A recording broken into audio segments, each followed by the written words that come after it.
Hey, good day folks. Once again, Homer's Auto Service here sa Kalumpang.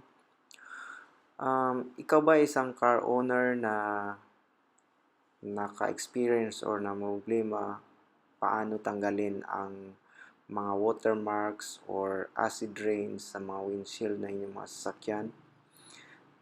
Share namin sa inyo ang aming paraan paano namin tanggalin to na hindi gumagamit ng mga harsh chemicals na lalong nakakasira sa mga glass, lalo na sa side mirrors.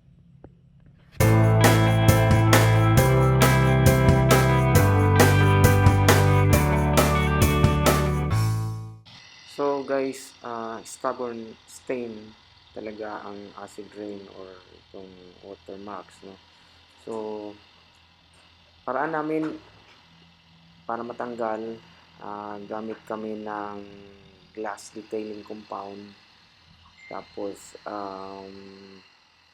binabuffing talaga namin ito using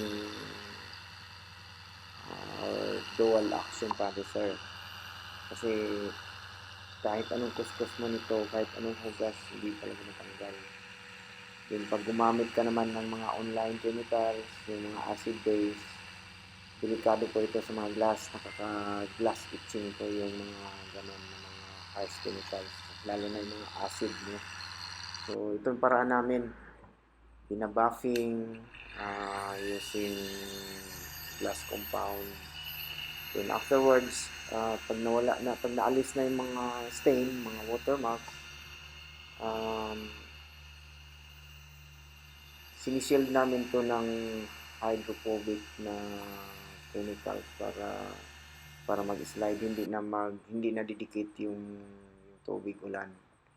And then yun, so far okay naman ang result, natanggal naman namin.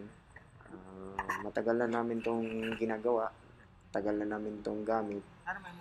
Although lang itong pang-shield namin, hindi yan forever talaga. Kailangan din na i-maintain na ipapalis or lagyan ng hydrophobic na shield para hindi nababalik yung watermarks. So ito na guys yung result niya. So far so good naman. Satisfied naman yung customer. Tanggal naman yung mga watermarks niya, mga acid rain sa windshield. Happy naman siya. So, kung gusto nyong may mga inquiries kayo, gusto nyong malinis din yung mga glass nyo, windshield, mag-PM lang kayo sa page namin sa Homer's Auto Servicio or visit kayo sa shop namin sa Kalumpang. Thank you very much guys for watching and have a good day. Thank you. Thank you. Drive safely mga boss, mga sirs, mga ma'am. Safety first. Thank you.